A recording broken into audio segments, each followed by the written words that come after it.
Hi, my name's Kevin Duggan. I've been teaching at Southern New Hampshire University now for about 4 years, and it's been really great. I think there's a lot of opportunities and advantages to teaching online, and I also think it's the wave of the future. We're in an exciting time right now with virtual reality, augmented reality, hologram technology. And I think all these things are going to have an impact on education. What I'm going to do is show some of the things I do that I feel are helpful, that I think others might find helpful. What I'm going to do now is switch to a screencast mode. What I'm going to do is go over 4 things, and they are becoming familiar with the student, setting up the class, videos and infographics, and feedback. Putting together your class email list, you have a lot of boxes here for the student. Some of the boxes, such as job title or office, you might use for their advisor's email, their student ID. You might use a box that will tell you whether they're repeating the class, and they're probably going to need extra help. If you need to get information for the email list, you can go right here to the main page, and you see my class roster. This will give you the class, and then clicking on the class will give you everyone that is in the class. And the roster comes to this page where you get the student name, the ID, the email address, the phone number, whether or not they are repeating, and what level they are in the school. Once you're logged into the actual class, scrolling down to users gives you more information on students. And this would be email addresses of their advisors. The discussion area is also a great place to become familiar with your students and give them resources you think that will be beneficial to them in the future. I'm going to talk a little bit more about that in the next section, which is setting up your class. This is the inside of a folder called IT375, and this is for a class called IT375. What you see is week 1, week 2, week 3, all the way up to week 8. And these are all resources that are associated with the weeks. Here's week 1.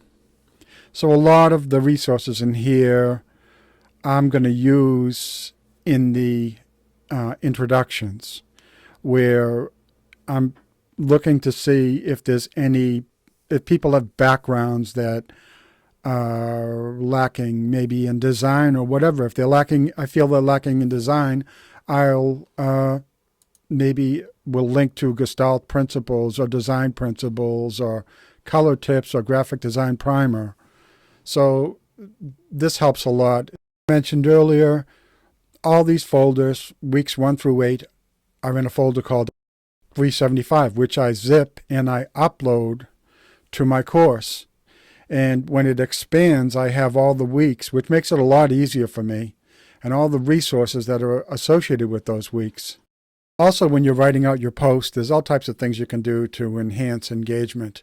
Right here, I've just created a reversal. Here, I've just put space in between letters, so there's a rhythm right here. So it's almost like you hit a speed bump when you go over that. And it slows you down for a second. I'm just going to open this up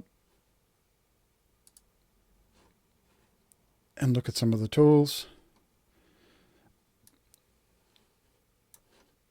So what you have here is your background color is going to be right here, and it's on black.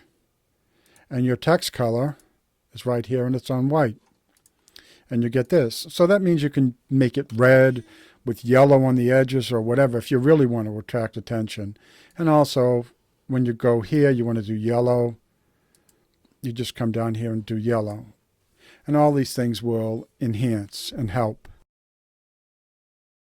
One of the best things about this is you'll have this class archived in your queue. So if I needed to go back to this and I'm doing the same post all over, I just click on the HTML button right here, grab this code, do a copy, and go to the new class and just paste that into the HTML in the new class, and that I'll have the exact same formatting already done, which saves a real lot of time. Now into infographics and videos. I'm a big fan of infographics, and I make some infographics for my classes.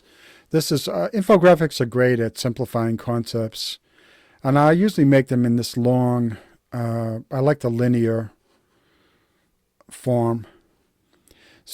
With this, I'm kind of engaging spatially here also. And this is a infographic which is on creating tables in HTML, and I made it the theme. I made it in film noir movie, so which is kind of a favorite genre, and it seemed to work with this. And maybe it makes it a little bit more enjoyable. Here's CSS selectors and classes. Now to video. Here's a page of all videos I've created. These are screencasts, actually, that have been done with screen recording software. The software I use is called Screenflow, and it's for a Macintosh. But you can get screen recording software for PCs or for Macs. There's a lot of different types. I think a good thing to do would be to look at reviews, do a search for screen recording software and reviews, and see what looks good. Here's a screencast for IT 270 first week. Last but not least is feedback. And good feedback is like an art form. Some people are really good at it. It's really a good idea to look for feedback and see what you can incorporate into your own. Look for examples of it. A lot of the teachers at Southern New Hampshire University have examples of feedback, and it's really, I might sound a little funny saying it's an art form, but it really is. When a person's good at it, it makes a huge difference. But other than that, that's the end, and thanks for watching.